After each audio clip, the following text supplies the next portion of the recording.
Halo Sobat Tani tercinta dimanapun Anda berada. Assalamualaikum warahmatullahi wabarakatuh.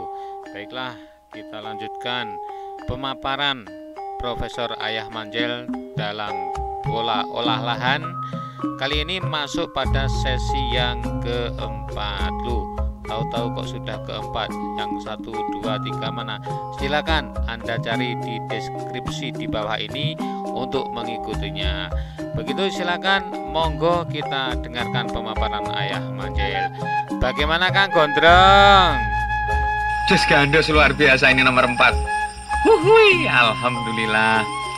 Jus gandos luar biasa ini nomor 4. Wuhui, alhamdulillah. Jus gandos luar biasa ini nomor 4. Wuhui, alhamdulillah. Apa boy, ditunggu. Oke, lanjutin. Nah terus untuk perawatan ini saran ayah ya, karena kan kita pun nanam kan nggak sendirian toh, kiri kanan kita kan ada lahan punya orang, pasti ada faktor-faktor dari luar juga kan. Kalau tetangga kita kena hama ya tidak menutup kemungkinan kan gitu ya. Jadi gini, saran ayah nih untuk perawatan, seminggu sekali mau ada hama nggak ada hama itu dengan semprot dengan pestisida nabati, terserah apapun pestisida nabatinya. Untuk apa? Untuk penjagaan, untuk perawatan, ya.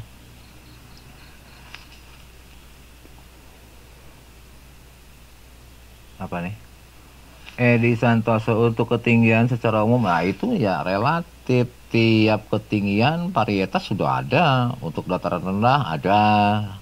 Cabai boleh sama cabai keritingnya. Cabai keriting kan ada yang untuk TPL dataran rendah, untuk dataran menengah, dataran tinggi kan varietasnya macam-macam. Ikutin, awas, varietas ngikutin DPL. Bener Kang Edi, ayah diingetin itu. Oke, terima kasih ya Kang Edi Santoso. Awas loh, benih jangan asal tanam, harus dipilih ya, disesuaikan dengan ketinggiannya masing-masing. Varietasnya kan sama, tapi tentu ada DPL-nya juga masing-masing yang sudah dikembangkan. Selama ini kan sudah begitu. Ya, oke, thank you Kang Edi. Ayah diingetin. Tadi lupa nggak diterangin itu. Ya. Jadi benih ikutin DPL-nya masing-masing. Jangan apa? Jangan benih yang disetting untuk dataran tinggi ditanam dataran rendah, nanti ada kasus. Dia harus adaptasi lagi, lama lagi kan gitu. Ya. Betul-betul Kang Edi. Makasih ya.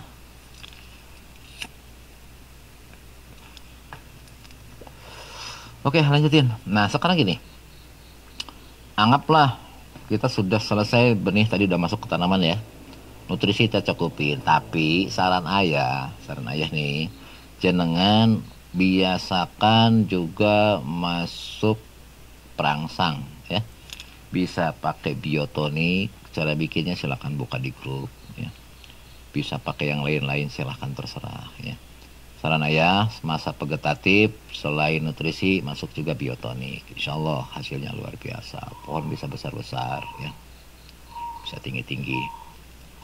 Nah nanti pas masuk masa generatif, sebaiknya saran ayah jangan juga bikin booster ya. Sudah ya, silakan juga cara bikin boosternya di grup. Monggo silakan bikin ya. Nah, jadi untuk masing-masing fase ya, untuk vegetatif selain pupuk vegetatif atau nutrisi vegetatif juga digandeng dengan biotonik ataupun asam amino, silakan ya, itu lebih bagus. Caranya ya dimikkan aja sekaligus biar nggak banyak kerjaan kan ya, aplikasinya bisa digabungkan. Kemudian untuk masa generatif atau masuk masa pembuahan masuk nutrisi generatif ya, cukupi. Kemudian digandeng lah dengan booster ya, dengan booster. Insyaallah hasilnya akan lebih maksimal. Cuma ini ada cumanya. Tadi masih seputar masalah nutrisi ini. Cuma gini, jenengan harus dipahami ketika mungkin di situ tertulis dosisnya, misal nih saat terutama di masa generatif ya, vegetatif pun sama, saat mulai tumbuh kan batang masih satu, ketika berjalan sesuai dengan umur dia akan bercabang, cabang dua akan bercabang lagi. Logika sederhananya apa? Nutrisi dosisnya tidak bisa disamakan.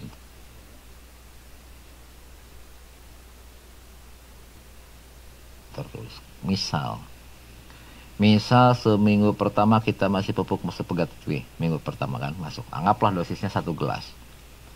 Minggu kedua mungkin oke, masih sama. Nah minggu ketiga itu nggak bisa disamakan lagi. Inilah selama ini penyebab kenapa banyak kasus di lapangan. Saat sudah mulai umur di atas 3 minggu, tanaman mulai banyak trouble. Entah daunnya mulai berubah wujudnya, entah bergelombang, udah mulai mengkur. Kenapa? Dosisnya jangan nggak disamain. Awas loh, semakin banyak cabang yang terbentuk di vegetatif, maka kebutuhan nutrisi pun akan semakin banyak juga. Nggak bisa disamakan dengan awal. Ya, jadi dosisnya ngikut nambah gitu loh.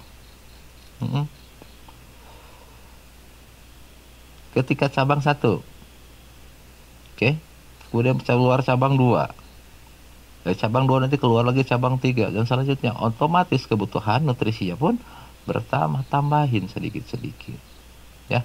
Yang tadinya 1 gelas tambah jadi 1,5 gelas. Setelah cabangnya bertambah lagi, tambah lagi jadi 2 gelas, seterusnya begitu. Lihat kondisi tanamannya, insya Allah sehat terus tanamannya. Saya harus dicukupi nutrisinya itu. Selama ini kan kesalahan kita di situ, kebanyakan orang apa dari awal udah siapa terus saja segelas, padahal sudah bercabang 10, bercabang 20, ya otomatis metabolismenya terganggu, tanaman nggak sehat, masuk ada hama penyakit dari luar, terserang gampang banget. Kenapa? Metabolismenya nggak stabil, nggak berimbang, gampang sakit nanti. Paham ya? Begitu sama ketika masuk fase generatif, itu pun dosis pun ya ngikutin. Saat berbunga, anggaplah misalkan butuhnya 1 gelas. Ketika bunganya sudah menjadi pentil, ya harus lebih dari situ.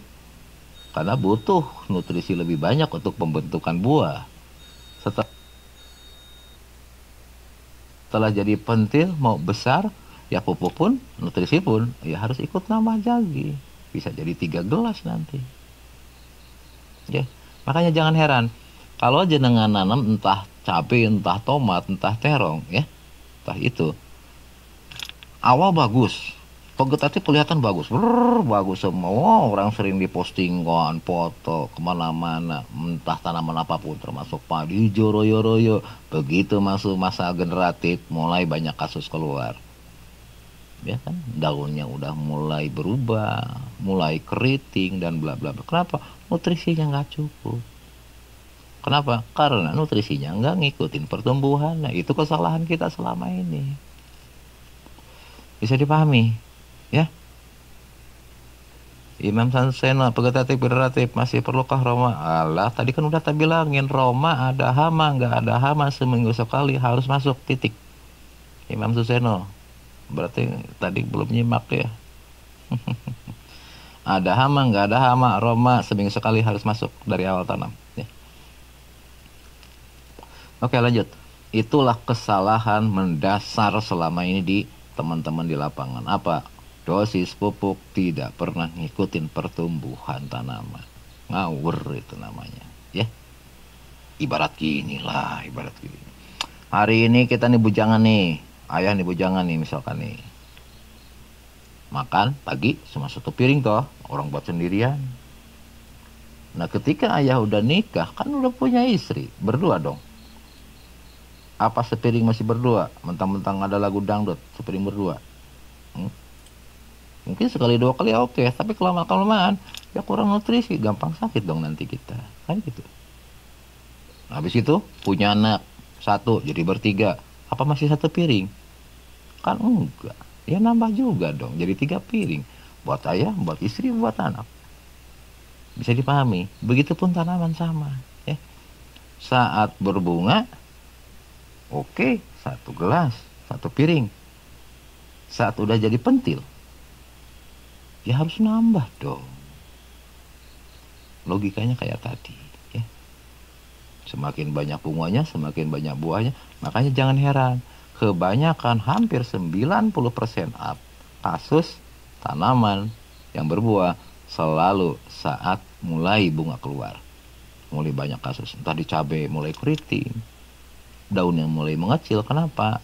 Iya, nutrisinya ketika terkurangi, tidak cukup, maka dia akan ngambil dari badannya sendiri, dari tubuhnya sendiri, dari tanaman sendiri, ngambil dari batang, ngambil dari daun. Ujung-ujungnya ya jadi kasus, tanaman jadi kurus, batangnya jadi mengecil, daun jadi mengecil, ujung-ujungnya keriting, sakit. Paham? Itu masalah sebenarnya selama ini. Jadi jangan berpikir, waduh kita ini mungkin varietasnya nggak bagus, atau enggak. Oke lah, kita pakai pupuk bagus kok, hasilnya sama aja. Kenapa? Salah kaprah dalam pemahaman selama ini. Ya.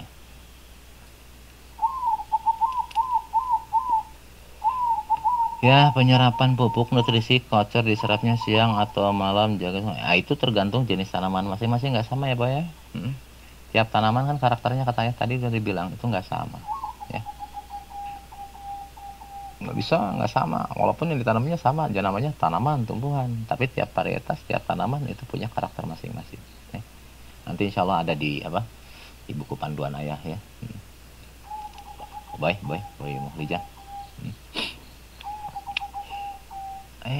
Ngedengerin juga perkutut. Oke, lanjutin. Jadi sekali lagi yang harus dipahami Oke, nutrisi kita sudah bikin baik untuk masa vegetatif generatif, tapi awas harus dipahami dosis secara mendasarnya harus paham ya. Tiap ikutin ngikutin perkembangan tanaman itu sendiri, nggak bisa disamakan ya. Gitu secara umum mendasar. Tapi kalau untuk horti jenis tanaman sayuran daun yang nggak perlu generatif toh, cukup vegetatif aja ya. Nah, ada cumanya. Kalau umur tanaman panennya pingin lebih cepat, maka silakan jangan bikinlah biotonik. Ini pengalaman ayah. Biasanya itu maju sampai 5 sampai seminggu ya kalau untuk tanaman sayuran daun. Biasanya misalkan bayam umur 22 hari itu panen, itu bisa maju jadi umur 15 sampai umur 17 hari udah panen dengan bobot yang sama, tinggi yang sama. Makanya silakanlah pelajari cara bikin biotoniknya ya. Jus gandos luar biasa ini nomor 4. Wuhui, alhamdulillah. Jus gandos luar biasa ini nomor 4. Wuhui, alhamdulillah. Oke Kang Gondrong, terima kasih. Sobat Tani yang budiman dimanapun Anda berada, itu tadi pemaparan Ayah Manjel pada sisi yang keempat ini. Mudah-mudahan menginspirasi kita, membuka mata hati kita dalam bertani, bercocok tanam, khususnya di hortikultura. Kita nantikan video yang sesi kelima, insya Allah akan segera di launching. Terima kasih. Wassalamualaikum warahmatullahi wabarakatuh.